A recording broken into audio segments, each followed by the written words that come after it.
Hi children, welcome to another class.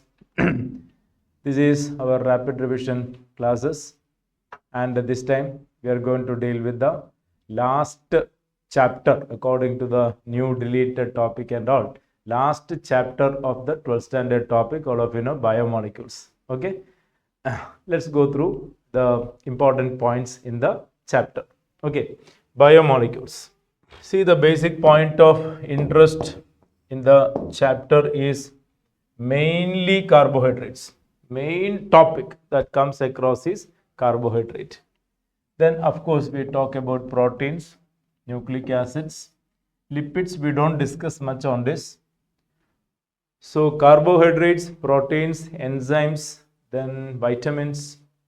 These are few important area. Particularly, carbohydrates and proteins are amino acids are mainly discussed in the chapter.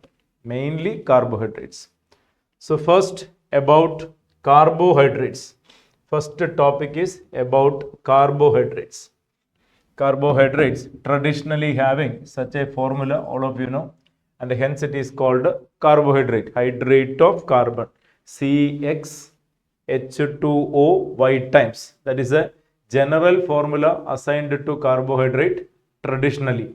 If you take the molecule, say glucose, which is a monosaccharide, fit into that formula, C6H2O 6 times. That is only a traditional aspect, traditional observation.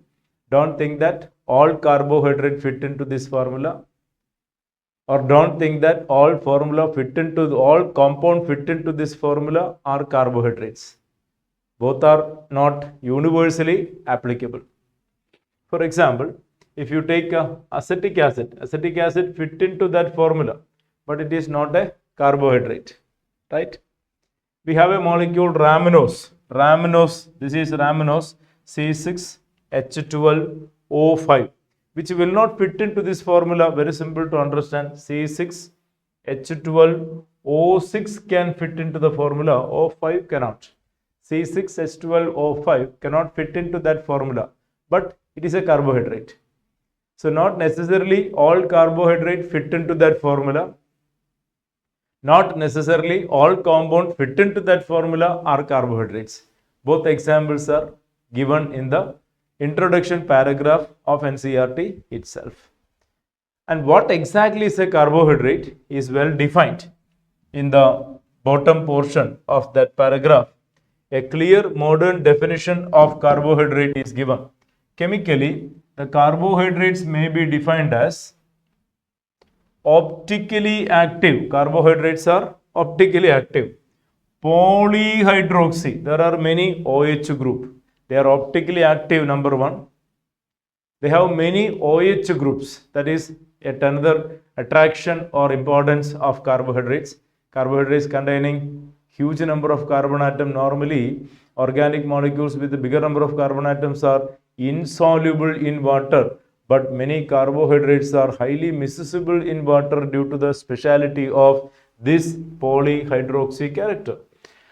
So, optically active polyhydroxy, it may be aldehyde or it may be ketones or the compounds which produce such units upon hydrolysis.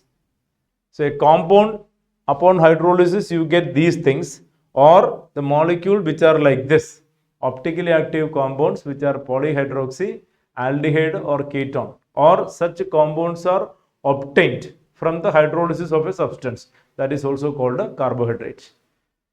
Is it clear? So carbohydrates may be defined as optically active, polyhydroxy, aldehyde or ketone, or a compound which gives these type of molecules upon hydrolysis.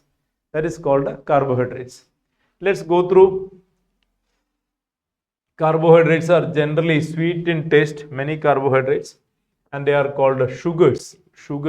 Not all carbohydrates are sugars. Those which are sweet in taste are called sugars. So that is one categorization of carbohydrates, sugars and non-sugars. If you take a polysaccharide like starch, it is non-sugar. Sucrose is a sugar, like that.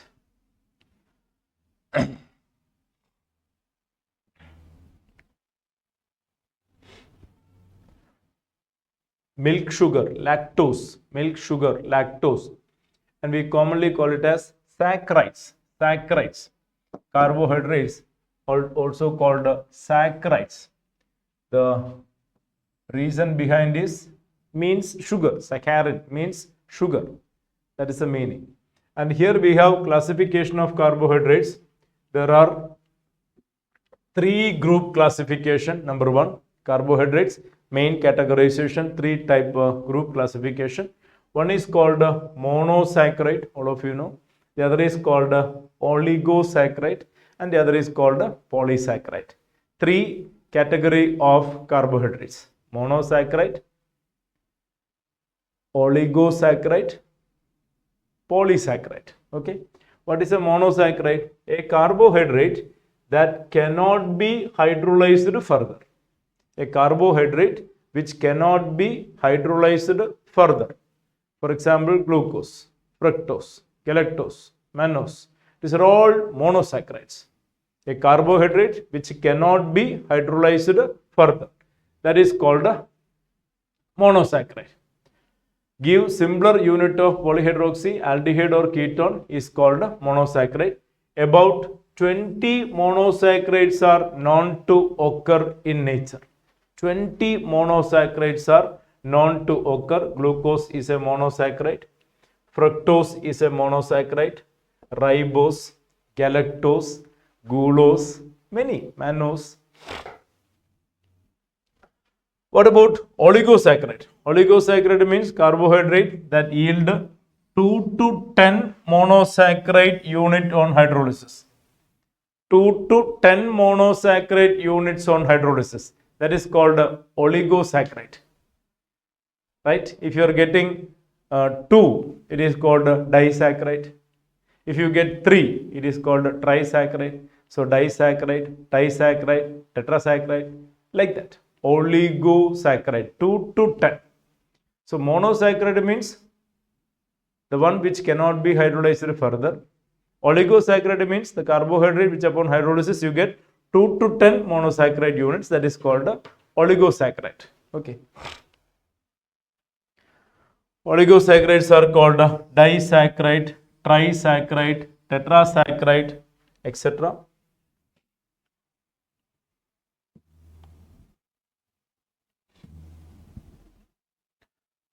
For example, one molecule of sucrose will give you one molecule glucose and one molecule fructose.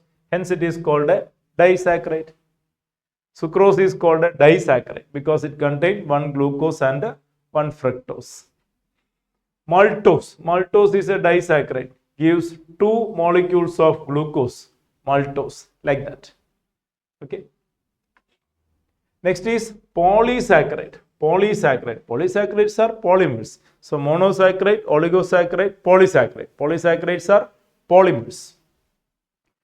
Carbohydrates which yield a large number of monosaccharide units on hydrolysis called a polysaccharide. Starch is a polysaccharide. Cellulose is a polysaccharide. Glycogen, you know, animal starch is a polysaccharide. Gums are polysaccharide. They are not sweet in taste and are called non-sugars. So that is another categorization for carbohydrates, sugars and non-sugars.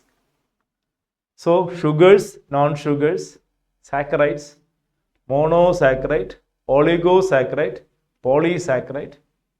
There is another categorization, reducing sugar, non-reducing sugar. The one which reduces tolerance reagent, that is a reducing sugar. The one which does not reduce tolerance reagent, that is called a non-reducing sugar. Right? That is another categorization. They are called reducing sugar or non-reducing sugars. All those carbohydrates which reduce filling solution or tolerance reagent referred to as reducing sugar. All monosaccharides are reducing sugar. All monosaccharides, whether aldose or ketose. It's a very important point. All aldoses and ketoses. try to understand. It was clearly taught in the classes. Who can be reduced by Tollens, oxidized by Tollens reagent? It is aldehydes, aliphatic aldehydes, aromatic aldehydes. And then it can be ketones does not reduce Tollens reagent, but alpha hydroxy ketones can. Monosaccharides fall under the category even though ketones, for example fructose, it is alpha hydroxy ketone, they can reduce Tollens reagent. It was detailed talk, discussed in the classes. So all aldehydes reduced by Tollens reagent, reduces Tollens reagent, oxidized by Tollens reagent, whether aliphatic or aromatic. All aliphatic aldehydes oxidized by filling solution, not aromatic, Ketones normally is not responding to Tollens test, but alpha hydroxy ketones, particularly when you come to carbohydrates, whether you're dealing with aldoses or ketoses, they can act as monosaccharides, can act as reducing sugars. They are reducing sugars, while sucrose is a typical example for non-reducing sugar. Sucrose is a typical example for non-reducing sugar, as there is no free functional group available. And this is another categorization for aldoses and ketoses based on the number of carbon atom, 3, 4, 5, 6, 7 carbon atom. It is called triose, tetrose, pentose, hexose, heptose. It is aldotriose, aldotetrose, aldopentose, aldohexose, ketohexose. Glucose is aldohexose. It contains functional group aldehyde group, and it is a hexose. There are 6 carbon atoms. While fructose is containing keto functional group, and it is a ketohexose. So aldohexose, ketohexose. Aldo means aldehyde is the functional group. Keto means ketone is the functional group. Hexose means 6 carbon atom.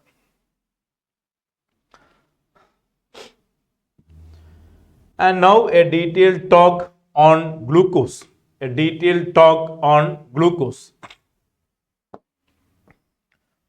Glucose is mainly discussed in the chapter. Of course, a few topics on fructose also.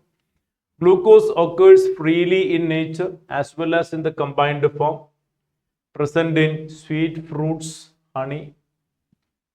Ripe grapes also contain glucose. And see the preparation of glucose from sucrose, cane sugar. From cane sugar, sucrose, we produce glucose. Sucrose boiled with a dilute HCl or sulfuric acid in alcoholic solution. You get glucose and fructose.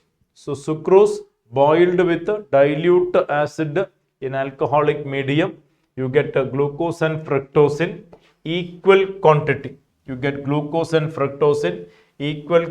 That is method number 1 for the preparation of glucose. Have a look at the reaction. Sucrose treated in acid medium, you get 1 mole glucose, 1 mole fructose. Okay. Second one, from starch. From starch you can get glucose, and that in fact is a commercial method of getting glucose from starch. Obtained by hydrolysis of starch by boiling with a dilute sulfuric acid at 393 Kelvin under pressure. 393 Kelvin under pressure. Starch or cellulose. Starch will give you alpha D glucose and the cellulose will give you beta D glucose. That is the difference. And see, glucose is aldohexose, already commented. Glucose is aldohexose and is called dextrose. Why glucose is called dextrose? What is the meaning dextrose? Glucose is called dextrose while fructose is called levulose. Why glucose is called dextrose? Same. Yes, exactly. It is dextrorotatory. Glucose is dextrorotatory. It gives an optical activity in the positive direction. Dextrorotatory.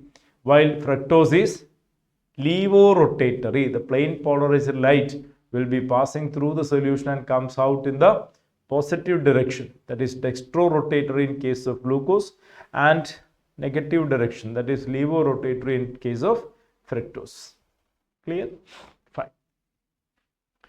It is the monomer of many of larger carbohydrates, namely starch, cellulose. Is probably the most abundant organic compound on earth. Glucose, most abundant organic compound on earth. And we have certain reactions which substantiate the characteristics of glucose. Certain reactions which substantiate or explains the characteristics of glucose. Number 1, its molecular formula, all of us know, C6H12O6. On prolonged heating with HI, it forms normal hexane. Suppose glucose continuously heated with HI, you get normal hexane. And that in fact is telling us all 6 carbon atoms are linked to each other. The carbon atoms form a linear linking. That is elucidated by this reaction, hopefully we can say. You see that? This when heated with the glucose, when this is glucose, in fact, this is glucose. When heated with HI, you get normal hexane, indicating all carbon atoms are linked in a straight chain. Point number 1. Point number 2, we are going through certain reactions which illustrates the characteristics of glucose. Okay. So point number 2, glucose reacts with the hydroxylamine. Who is reacting with the hydroxylamine? Aldehydes and ketones. Carbonyl compounds are reacting with the hydroxylamine. Hope you remember. We have discussed the reaction with the ammonia and the derivatives. Reaction with ammonia, reaction with amine, reaction with the hydroxylamine, hydrazine, phenylhydrazine, 2,4-DNP, semi-carbazide. 7 reactions we have discussed about the condensation of carbonyl compounds with ammonia and derivatives. 3rd reaction from that table. Reaction with the hydroxylamine, we get oxime, aldoxime, ketoxime. Now here carbonyl compounds, see there is a carbonyl group. There is a carbonyl group and that actually giving the reaction. It reacts with the hydroxylamine to form oxime. You get oxime. This is oxime, aldoxime. Okay. And react with the hydrogen cyanide. It reacts with the hydrogen cyanide. The first ever example explained for the nucleophilic addition of carbonyl compounds. Carbonyl compounds added with the nucleophilic addition reaction with HCN in alkaline solution. We get cyanohydrin. We have discussed.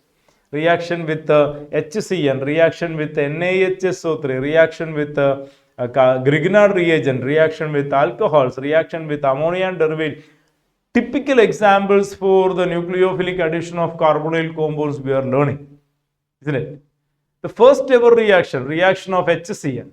HCN in alkaline solution added to carbonyl center, we get a cyanohydrin.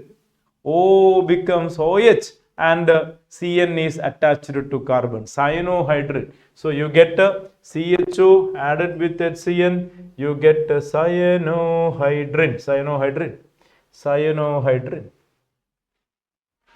So presence of carbonyl group is established with that reaction.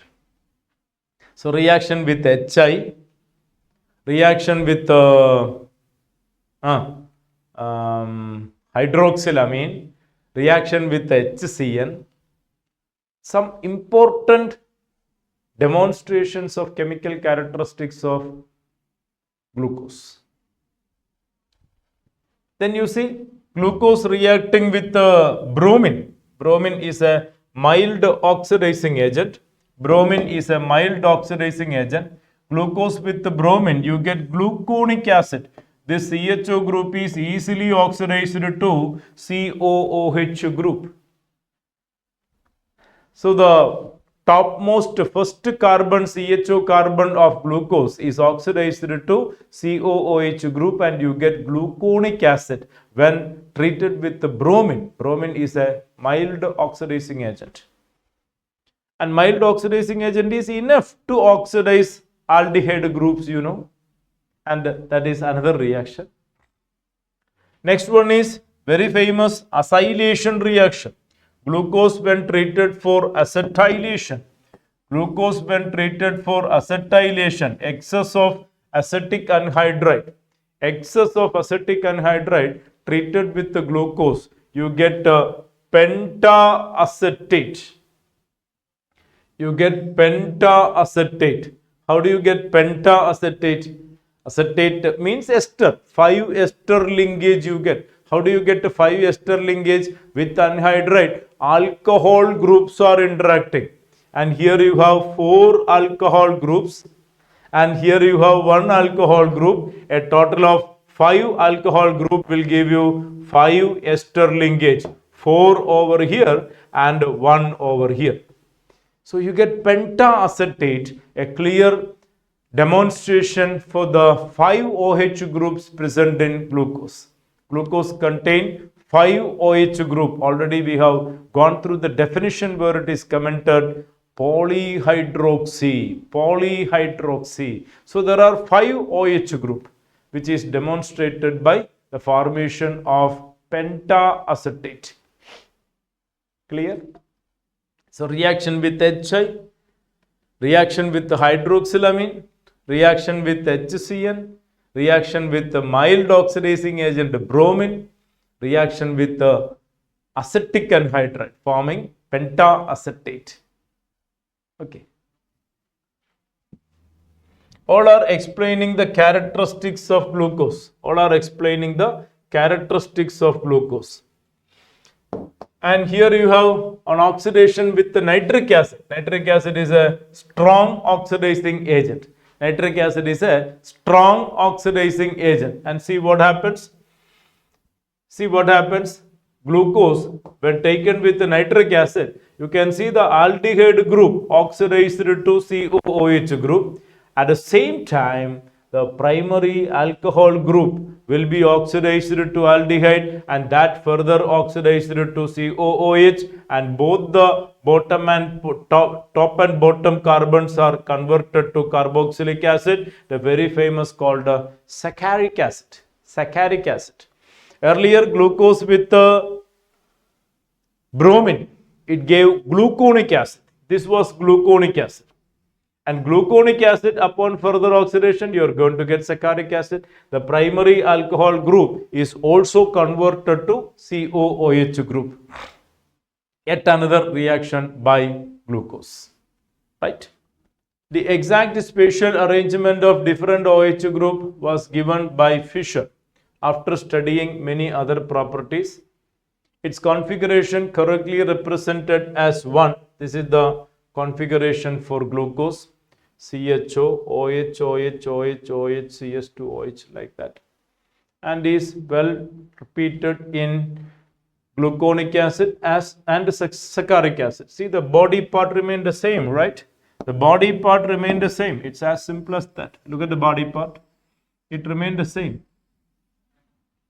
The top CHO oxidized to COOH, and that is gluconic acid. The top and bottom carbon oxidized to COOH, that is saccaric acid. Only that difference, the body part remain the same. And glucose is correctly named as D plus glucose. Glucose is correctly named as D plus glucose. Capital D. What is that capital D? The D before the name of glucose represent configuration. That is representing configuration. What configuration? Relative configuration.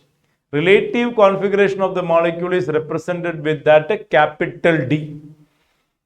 Relative means related to somebody. Who is that somebody? Glyceraldehyde. Glyceraldehyde is the reference molecule which relate that configuration, capital D. And what is plus? Plus represent optical rotation, dextrorotatory. So glucose is dextrorotatory demonstrated by the sign plus, and capital D has nothing to do with optical rotation, remember. Capital D, capital L has nothing to do with the optical rotation, while small d is nothing but plus, dextrorotatory. Small l is nothing but minus, levorotatory. Capital L refer to relative configuration. Relative means related to somebody. Who is that reference molecule? Glyceraldehyde. It should be remembered that capital D, capital L have no relationship with optical activity of the compound and no relation with the small d, small l. Small d, small l is dextro-levo.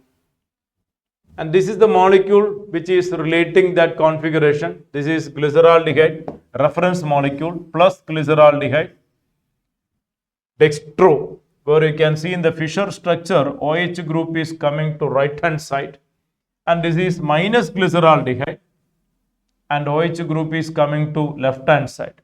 Now any molecule which when compared with this structure, if it maintains such a configuration, that means the last but one carbon, the functional group coming to right hand side, functional group coming to left hand side. That is the identity of relative configuration.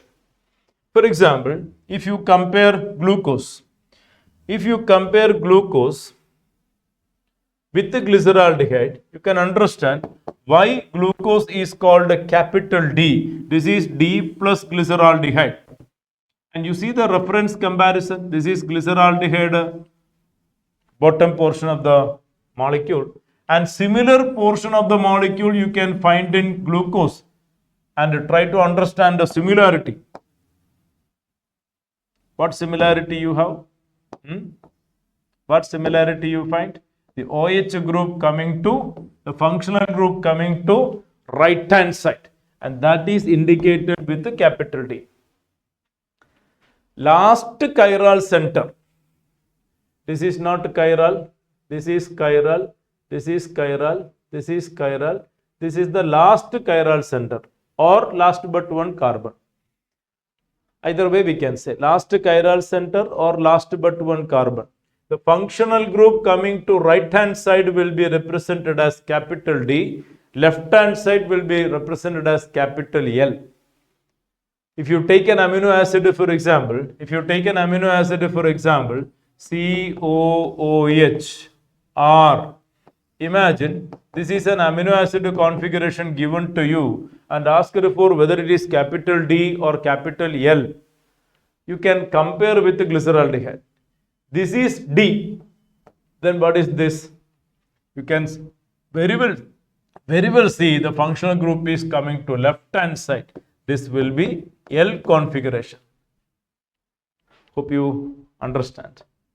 Capital D, capital L. Clear? Yes. That is relative configuration. And now more on to the, so relative configuration is obtained by comparing with the glyceraldehyde. Now more on to the cyclic structure of glucose. See, there are certain points given which is not explained by the open structure. So far we were discussing the open structure of glucose, and there are certain observations which is not observed by certain characteristics which is not matching with the open structure, and we presume glucose having cyclic structure, and we have seen it is originally having such a cyclic Haworth structure. You look at the points. Despite having aldehyde group, glucose does not give Schiff's test, and it does not form hydrogen sulfide addition product with the sodium hydrogen sulfide, which is a very important reaction, nucleophilic addition reaction for carbonyl compounds. Glucose is not giving that reaction. It is not giving Schiff's test because of absence of the original aldehyde group there due to some change in the structure which we are we have learned, cyclic structure of glucose. The pentaacetate of glucose does not react with the hydroxylamine, indicating the absence of free CHO group. Pentaacetate does not react with the hydroxylamine, indicating absence of free CHO group. Why there is absence? We are actually learning. We are going to discuss again. Glucose found to exist in two different crystalline form. It is called alpha beta. Hope you know. It is called anomers. Anomers. Anomers. Alpha beta glucose. Alpha form of glucose, melting point 419 Kelvin, obtained by crystallization from concentrated solution of glucose at 303 Kelvin, while beta form, melting point 423. So alpha beta, when you compare, beta form got a slightly upper hand for the melting point, obtained by the crystallization from hot and saturated aqueous solution at 371 Kelvin.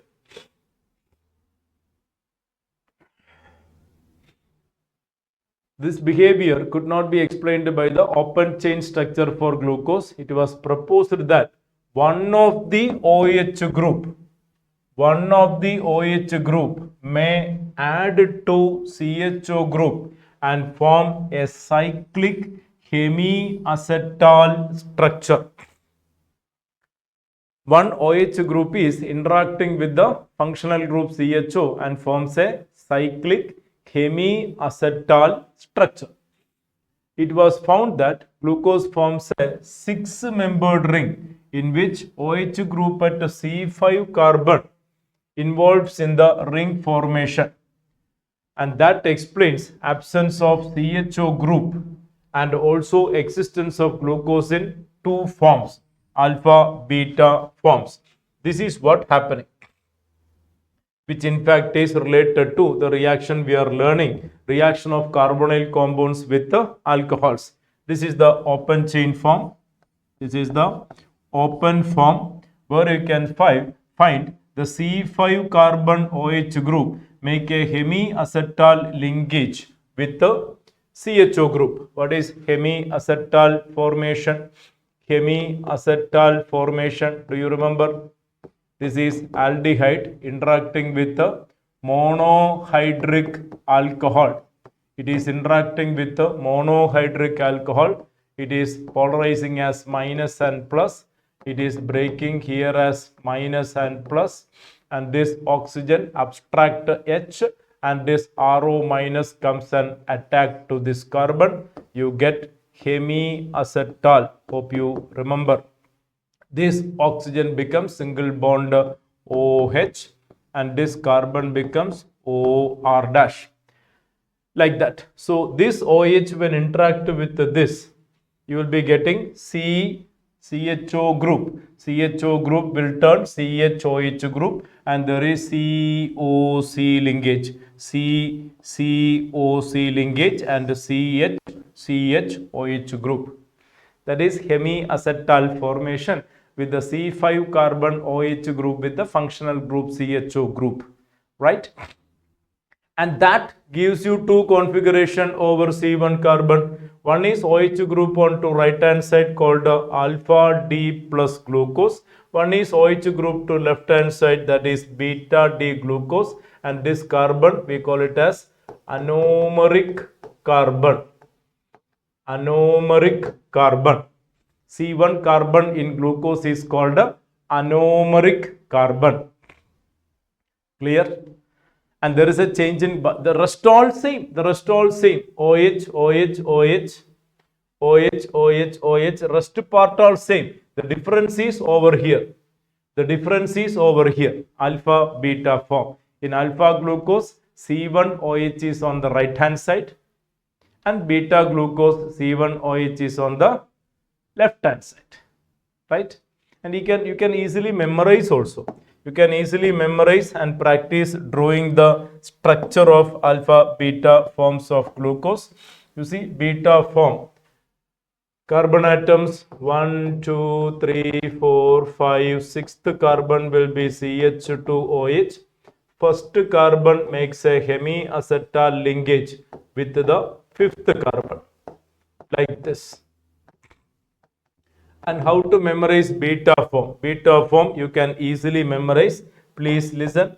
It is left, right, left, right. That way you can memorize. Left, right, like that. And of course, the other position will be hydrogen. This is the beta form of glucose. And if you remember beta form, you can get alpha form. What will be the alpha form? This is beta form. What will be the alpha form? Alpha form, there will be a change in configuration over this side. The OH and H will be in the inverted character. I mean OH comes here and H comes here. This is alpha D plus glucose and this is beta D plus glucose. Capital D already discussed. What is capital D? Relative configuration. Almost all natural carbohydrates are capital D configuration. And what is capital D? This carbon configuration is capital D configuration. OH group coming to right hand side on the last chiral center. We have discussed already. So this is beta form, this is alpha form, and the change in configuration will be on C1 carbon and it is called anomers. Anomers. Anomers. While if there is a change in configuration on the other carbon atom, all of you know it is so called epimers. Epimers. If there is a change in configuration on C2 carbon, C3 carbon, C4 carbon, it is called C2 epimer, C3 epimer, C4 epimer, like that. Epimers, C2, C3 epimer, like that. Okay. So that is alpha beta form of glucose. The cyclic structure. Cyclic structure. And the difference between alpha beta, so this alpha beta refer to anomers. Alpha beta refer to anomers. While capital D is relative configuration and this plus is dextrorotatory. Dextrorotatory. Is it clear? Is it clear? Fine. Now the same glucose drawn with a cyclic structure, the so-called Haworth structure. Haworth structure, where you can see it is so-called pyranose structure. This is the molecule called pyran, a six-membered ring with a heterocyclic oxygen coming in the ring. Pyran, pyran, and is called pyranose structure. Pyranose structure. Again, there is alpha beta forms. Alpha beta forms, right? How can you remember that structure? How can you draw that structure? Already it was commented, alpha beta, you can easily memorize. How to memorize? Beta form, left, right, like that. And you can draw the beta form in the cyclic structure. This is the Haworth structure. It makes a cyclic ring. This will be the sixth carbon CH2OH. And what is happening on C1? Already commented, left, right combination. Left, right. Left means you take it as top. Left means you take it as top. Left you can take it as top. So it is left, right, like that. Left, right combination again, and the other position will be hydrogen, like this. Is it clear? Is it clear? Fine. This is beta form. This is beta form. You can verify. It is beta form. Don't you see that? Top, bottom, like this. This is beta form. Beta D plus glucopyranose. Beta means anomer. Capital D, relative configuration, plus dextrorotatory. Glucopyranose means you are drawing in a cyclic structure. That's the structural entity, sometimes also called Haworth structure. This structural entity also called Haworth structure, right? So in the structure, the left-right combination can be taken as left means top, bottom like that. Now what is beta form? This is beta. What about alpha form? Alpha form, there is one change in the configuration, only in the C1 carbon. Only in the C1 carbon, there is a change in configuration and the molecule will be, instead of top, it will be bottom like this. This is alpha form. Alpha beta glucose and is particularly called alpha D plus glucopyranose, beta D plus glucopyranose. Like that. Clear? Clear? Fine. You must practice drawing the structure. In fact, in this area, carbohydrate structural entities and their related questions are of prime importance. Okay. Now moving on to fructose. Fructose, all of you know, it is an important ketohexose. It is obtained by the hydrolysis of sucrose. Sucrose, upon hydrolysis, you get 1 mole glucose and 1 mole fructose. It is a natural monosaccharide found in fruits, honey, vegetables. In the pure form, it is used as a sweetener. It is important ketohexose. It is levorotatory. Fructose, unlike glucose, is dextrorotatory. Fructose is levorotatory. Molecular formula same. It is a ketonic functional group. It is a ketonic functional group on the second carbon. It is levorotatory and belong to capital D series. So it will be written as D minus fructose. Capital D for relative configuration. This is capital D. This area refers capital D, relative configuration. While minus means levorotatory. So it will be CH2OH. This is the functional group. CHOH, CHOH, CHOH, CH2OH.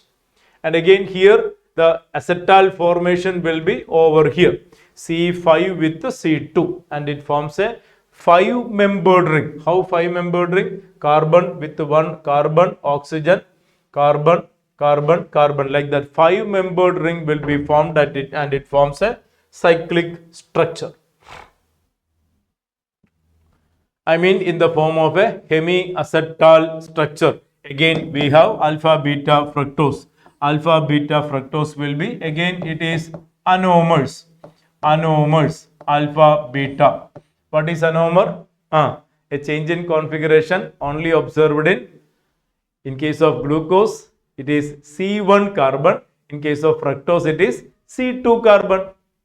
It is in C2 carbon, OH coming to left, OH coming to right. That is alpha beta forms. Alpha beta forms. And it makes a 5-membered ring. 1, 2, 3, 4, 5-membered ring. It makes a 5-membered ring similar to furan. And hence it is called fructofuranose. Alpha beta means anomers, capital D relative configuration, -4 levorotatory, fructofuranose because of the structural similarity with the furan. What is the structural entity there? 5-membered ring. 5-membered ring, 4 carbon atom and 1 heterocyclic oxygen. Right? And it makes such a Haworth structure. It makes such a Haworth structure, 5-membered ring. This is alpha D fructofuranose, beta D fructofuranose. They are anomers. Anomers means a change in configuration only in 1 carbon. Which carbon? In case of glucose, it is C1 carbon, and in case of fructose, the functional group is C2 carbon. C2 carbon. Okay, so glucose anomeric carbon is C1 carbon, fructose anomeric carbon is C2 carbon. Okay. That's about the Haworth structure of glucose and fructose.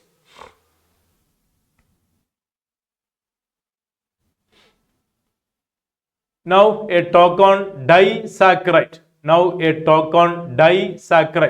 You know what is a disaccharide? Already discussed. What is meant by a disaccharide? A disaccharide upon hydrolysis produces two monosaccharides. A disaccharide upon hydrolysis gives two monosaccharides. Sometimes same monosaccharide, sometimes different monosaccharides. If you take maltose, you get same monosaccharide. If you take sucrose, you get different monosaccharide. If you take lactose, you get different monosaccharide. Like that. And the two monosaccharides are connected by glycosidic linkage. The two monosaccharides are connected by glycosidic linkage. In disaccharide, if the reducing groups of monosaccharide, that is the functional group aldehyde or ketonic group, are bonded, they are called non-reducing sugar. They are called non-reducing sugar. Example, sucrose is a non-reducing sugar, while if the functional groups are free, they will be called reducing sugar. Example, maltose and lactose.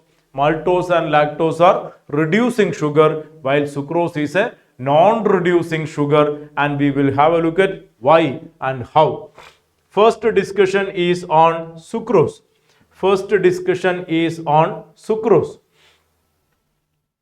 Sucrose is one of the most common disaccharide which contain D-glucose and D-fructose. D-glucose and D-fructose. Sucrose upon hydrolysis, you get equal quantity of glucose and fructose. You get equal quantity of glucose and fructose, and this in fact is the structure of glucose, where you can find the functional group of glucose C1 carbon. Functional group of glucose C1 carbon makes a glycosidic linkage with the functional group of fructose C2 carbon. So both the functional groups are involved in glycosidic linkage, and the functional group is not free, and hence it is a non-reducing sugar. So sucrose is a non-reducing sugar. Why? It cannot reduce Tollens reagent. It cannot reduce Felling's reagent. Why it cannot reduce? The functional group is not free. Why the functional group is not free? Because there is a C1-C2 glycosidic linkage. C1 glucose makes a glycosidic linkage with the C2 fructose. In glucose, the functional group is C1 carbon, and in fructose, the functional group is C2 carbon. That makes the point. Clear? Fine.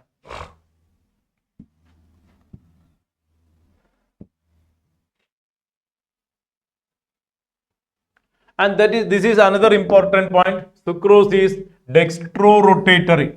Sucrose is dextrorotatory, but after hydrolysis gives dextrorotatory glucose and levorotatory fructose.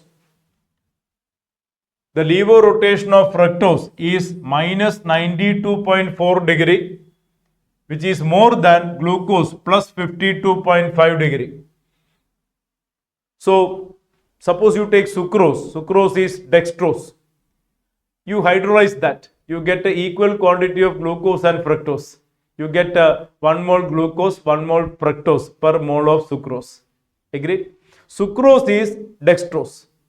The obtained product contains two products. One is dextrose, one is levulose.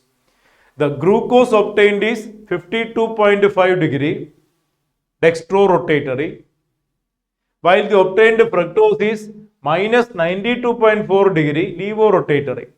So what is the net result of the hydrolysis product? Is it dextrose or levulose? It will be definitely levulose, because the levorotatory character of fructose is dominant, and hence the obtained resultant hydrolysis product seemed to be levorotatory, and that is called the invert sugar. Invert sugar. The hydrolysis of sucrose brings about a change in sign of rotation. The hydrolysis of sucrose brings about a change in sign of rotation from dextro to levo. Why dextro becomes levo? The obtained product contains both the dextro and levo. So what? Are they in different quantity? No, not different quantity. They have formed equal amount, but the levo product is more levorotatory than the dextro product glucose. The levo product fructose is more levorotatory than the dextro product glucose. So what happens? The net result will be the final product, hydrolysis product tend to be levorotatory in nature, and hence it is called a invert sugar. Invert sugar. So that is about sucrose. That is about sucrose, which is a non-reducing sugar. While come to maltose is another disaccharide. Maltose is another disaccharide, right? Which contain alpha D glucose, alpha D glucose. So the two monosaccharides obtained by hydrolysis of maltose is same. And in fact, you can see it is a reducing sugar. How it is a reducing sugar? It can reduce Tollens reagent. It can reduce Fehling solution. How it is able to reduce? A functional group is free. You can see the C1 functional group is free over this side. It makes a C1 C4 linkage. It makes a C1 C4 linkage. So functional group of 1 glucose makes a glycosidic linkage with the C4 carbon of the next glucose. Therefore, C1 carbon of that glucose is free. The functional group of the second glucose molecule is free. And that part of the functional group can act as a reducing center. And hence it is a reducing sugar. Clear? Next is lactose. Next is lactose. Lactose is milk sugar. Lactose is milk sugar which contain beta D galactose and beta D glucose. So lactose is a disaccharide containing two different monosaccharides, beta D galactose and beta D glucose. Beta D galactose and beta D glucose. Once again, it is a reducing sugar. As the functional group is free, it go for a C1 C4 linkage. C1 C4 linkage. C1 galactose link with the C4 glucose. So the functional group of glucose is free. It is a reducing sugar. So that's about the three important disaccharides: sucrose, maltose, lactose. Okay. Next is a talk on polysaccharide. Next is a talk on polysaccharide. Polysaccharides. As the name indicates, polysaccharide contain a large number of monosaccharide units joined together by glycosidic linkage. They mainly act as food storage or structural material. Starch will be food storage and cellulose will be mainly structural material. You know, first one, starch, main storage polysaccharide of plants, most important dietary source, all of you know. It is a polymer of alpha glucose. It is a polymer of alpha glucose and containing two components, amylose, the linear component, and amylopectin, a branched component. Amylose is water soluble in nature, constitute 15 to 20%, and it is chemically long unbranched chain containing 200 to 1000 alpha D glucose units held by C1 C4 glycosidic linkage. Whereas amylopectin is water insoluble, constitute 80-85% in starch, and it is branched in nature, making C1 C4 linear chain and C1 C6 branching. C1 C4 linear chain and C1 C6 branching. That is amylopectin. Are they reducing or non-reducing? This is amylose. Is it reducing or non-reducing?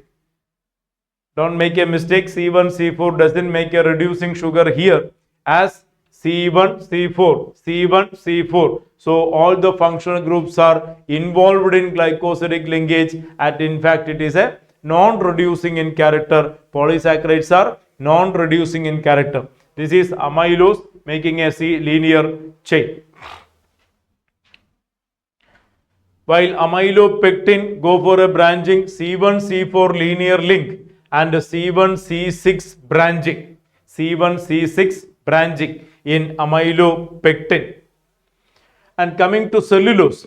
Cellulose mainly structural material in plant, predominant constituent of cell wall, and it makes a straight chain of beta glycosidic linkage. That's an important thing in cellulose. Cellulose make a polymer of beta glucose, and there is beta glycosidic linkage. That's why it is not acting as a major resource of food in human kind, as human stomach is unable to cause a digestion. All of you know that beta glycosidic linkage need to be digested or can be digested only by the help of specific enzymes, which is not in our stomach. Cellulose make a beta glycosidic linkage. And of course, it is also C1-C4 linkage. C1-C4. Finally, glycogen. The carbohydrate stored in animal body as glycogen. It is also called animal starch. Because it is similar to amylopectin. And is rather more highly branched in nature and stored in liver, muscles and brain. When the body needs glucose, enzymes break the glycogen down to glucose. That is about animal starch, the reserve food in our body, right? And there we come to an end of carbohydrates.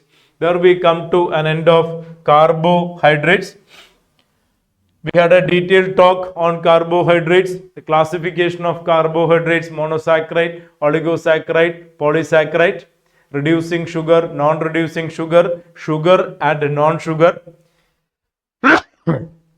A detailed talk on glucose, the reactions of glucose, the structural entities of glucose: open chain structure, cyclic structure, Haworth structure, fructose, alpha, beta, anomers, epimers, right? Then disaccharides, sucrose, maltose, lactose, etc. Polysaccharides, starch, cellulose, glycogen, right?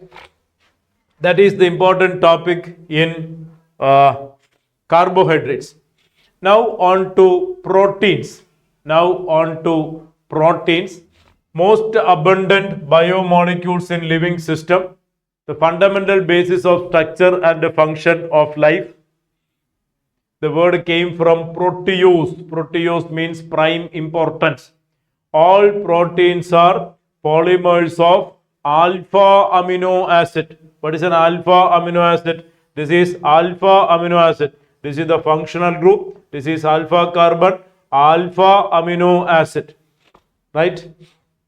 And these alpha amino acids, structurally, the natural alpha amino acids are generally L configuration. Hope you remember L configuration, capital L. The functional group come to left hand side. Natural amino acids are L configuration. Alpha amino acid, beta amino acid, gamma amino acid, etc. And all proteins are polymers of alpha amino acids. There are mainly 20 naturally occurring amino acids. All are seen to be capital L configuration, right? Except one, all are optically active also. Except one, all are optically active also. And amino acids are further classified into essential amino acid and non-essential amino acid, right? So amino acid contain amino group and carboxyl group. It contain amino group and carboxyl group. and depending on the relative position, we call it as alpha, beta, gamma, delta. Only alpha amino acids are obtained by hydrolysis of proteins. They may contain other functional groups also.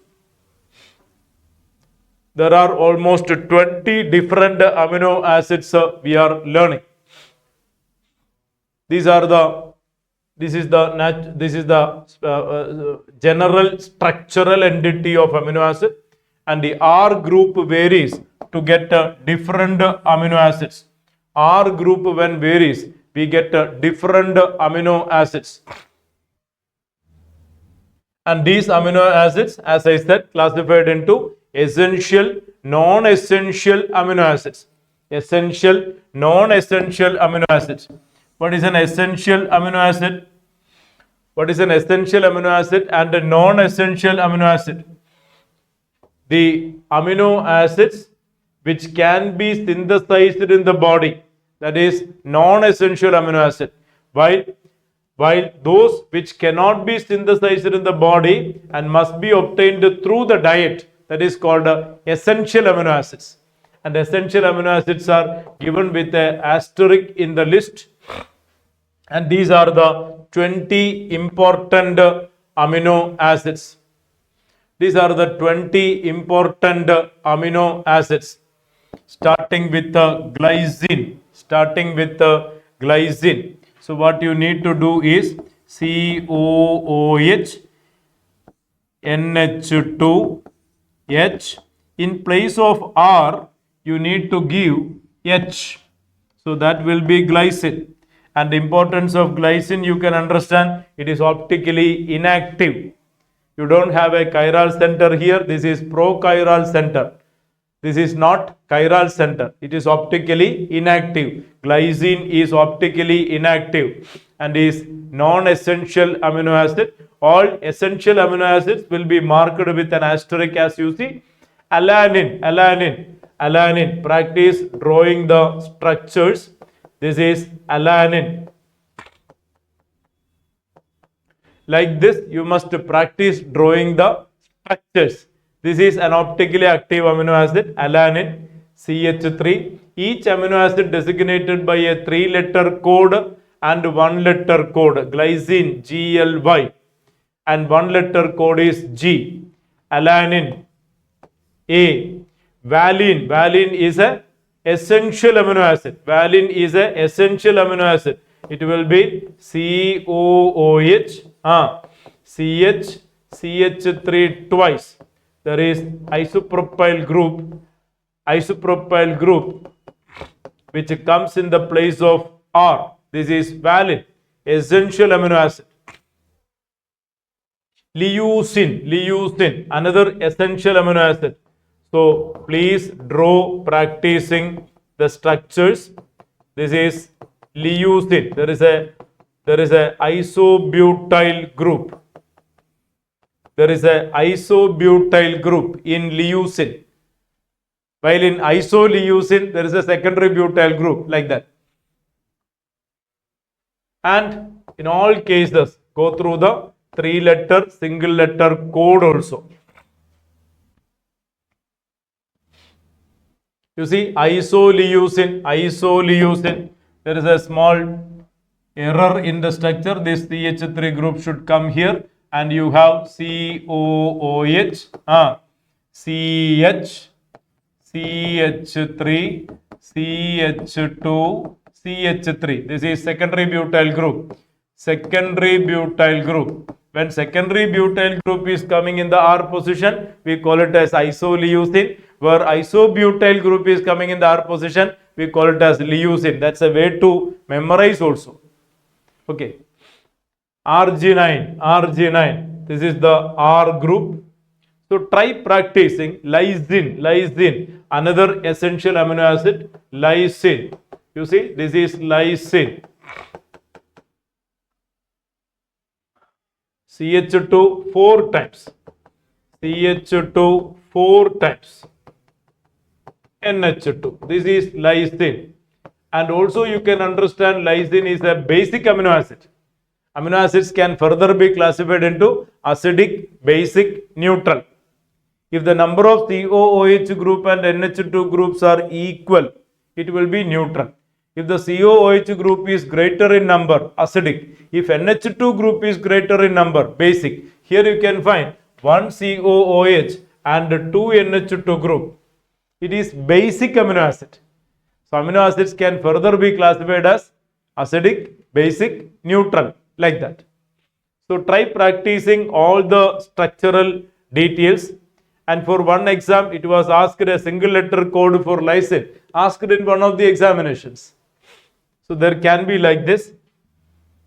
And see, glutamic acid, as the name itself indicate, it is acidic in nature. There will be 2 COOH group, one already in the basic structure and one here. Aspartic acid, glutamine contain an amide group.